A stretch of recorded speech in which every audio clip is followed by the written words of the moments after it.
बढ़ेंगे जी अपने दूसरे सेगमेंट के तीसरे सवाल की जानिब। और तीसरा सवाल जी आप लोगों की टेलीविजन स्क्रीन पर आ रहा है। कुरान पाक में पूरा कलमा तैयबा कितनी बार आया है? आज के हमारे दूसरे सेगमेंट का तीसरा सवाल, कुरान पाक में पूरा कलमा तैयबा कितनी बार आया है? ऑप्शन ए 3 बार, ऑप्शन बी 2 बार, ऑप्शन सी 1 बार और ऑप्शन डी 1 बार भी नहीं। 4 ऑप्शन हैं जी और आप हमें बताएंगे दुरुस्त जवाब या दुरुस्त ऑप्शन, क्योंकि जो हमें सबसे पहले बताएगा वो होता है जी विनर। जिन्होंने अभी ज्वाइन किया है तो जनाब वो भी सुन ले, व्हाट्सएप नंबर को सेव कीजिए, टाइमर स्टार्ट है और जल्दी से बताइए हमें दुरुस्त जवाब ताकि आप लोग विनर बन सकें। कम से कम वक्त में जो हमें दुरुस्त जवाब बताता है वो होगा जी विनर। और आप लोगों को मालूम है व्यूअर्स, टाइमर स्टार्ट है, कम से कम वक्त में आपने देना है और टाइम खत्म होने वाला है, इसीलिए जल्दी कीजिए। और आपको बताते हैं नाम एड्रेस पहले से टाइप करके रखें ताकि जैसे ही सवाल आप लोगों की टेलीविजन स्क्रीन पर हो, टाइम स्टार्ट हो तो आप हमें बताएं दुरुस्त जवाब। टाइम जी खत्म हो गया है और सबसे पहले आपको बताएंगे जी दुरुस्त जवाब और फिर आपको बताएंगे विनर का नाम। और दुरुस्त जवाब है जी ऑप्शन डी, कुरान पाक में पूरा कलमा तैयबा कितनी बार आया है? ऑप्शन डी 1 बार भी नहीं आया।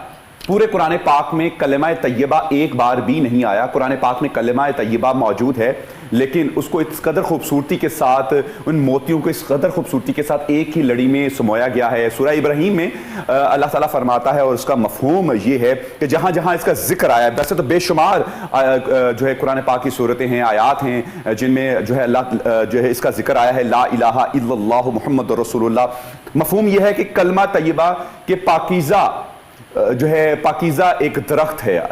अल्लाह ताला फरमाता है कि कुरान पाक एक पाकीज़ा दरख्त है, एक ऐसा दरख्त, मफहूम उसका ये है, ऐसा दरख्त एक तनावर दरख्त जिसकी जड़ें तो जमीन पर हैं लेकिन छूता आसमान को है। आप दुनिया में से लगाते हैं और आखिरत में जनाब इसके समरात और इसके फल जो है उसका खाते हैं। फिर एक जगह सूरह सौफात में फरमाता है अल्लाह ताला कि जब उनसे कहा जाता है कि सवाए अल्लाह के कोई माबूद नहीं, सवाए अल्लाह के कोई माबूद नहीं, तो वो तकब्बुर किया करते थे। इसी तरह बेशुमार सूरह मोहम्मद में भी इसका जिक्र है, बेशुमार जगहों पर जिक्र है। और मोहम्मद रसूलुल्लाह सूरह फतह में अल्लाह ताला फरमाता है मोहम्मद अल्लाह के रसूल हैं। तो इस तरीके से पूरे कलमा तैयबा का कुरान पाक में जिक्र मौजूद है लेकिन किसी भी जगह पर 1 बार भी मुकम्मल नहीं आया।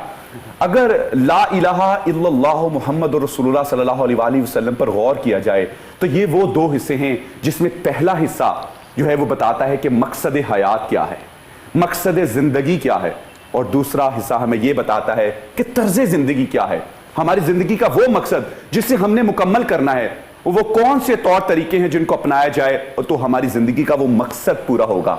और अगर गौर करें तो पहले हिस्से में भी 12 हरूफ हैं और आखिरी हिस्से में भी 12 हरूफ हैं जो हमें यह बताते हैं कि हमने अपने पूरे दिन के 24 घंटे किस तरीके से गुजारने हैं। पहले हिस्से को किस तरीके से गुजारना है तौहीद पर मुश्तमिल है और दूसरा हिस्सा रसालत पर मुश्तमिल है। और ये वही कलमा तैयबा है कि जिसकी हिफाजत जब की जाती है तो फिर उनकी जुबान से, उनकी आवाज से अर्श का दरवाजा खुलता है। सैयदना हज़रत बिलाल रज़ियल्लाहु ताला अन्हु पर जब जुल्म किया गया और मक्के की तपती रेत पर आपको लिटाया गया, आपके जिस्म मुबारक से कमीज मुबारक भी उतार ली गई और सीने मुबारक पर जब पत्थर रखे गए और उसके ऊपर मजीद वजन डाला गया और कहा गया कि ला इलाहा इल्लल्लाह का इनकारी हो जा तो तुझे बख्श दिया जाएगा, लेकिन उन्होंने इस इकरार से नहीं हटे।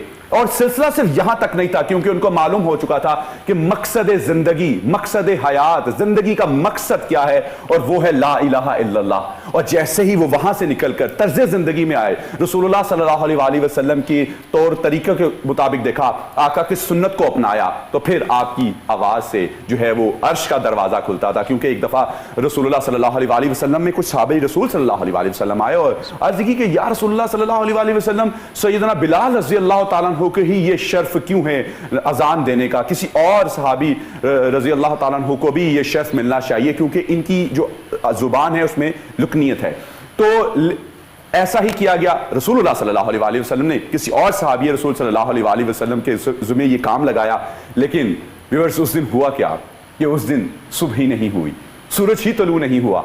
और जिब्राईल अलैहिस्सलातु वस्सलाम जब रसूलुल्लाह सल्लल्लाहु अलैहि वसल्लम की बारगाह अक़दस में आए और पूछा कि आका अलैहिस्सलातु वस्सलाम ने कि आज जो है सुबह क्यों नहीं हुई, सूरज क्यों नहीं निकला, तो जिब्राईल अलैहिस्सलातु वस्सलाम ने फरमाया कि अर्श का जो दरवाजा है वो सैयदना बिलाल रज़ियल्लाहु ताला अन्हु की आवाज से खुलता है।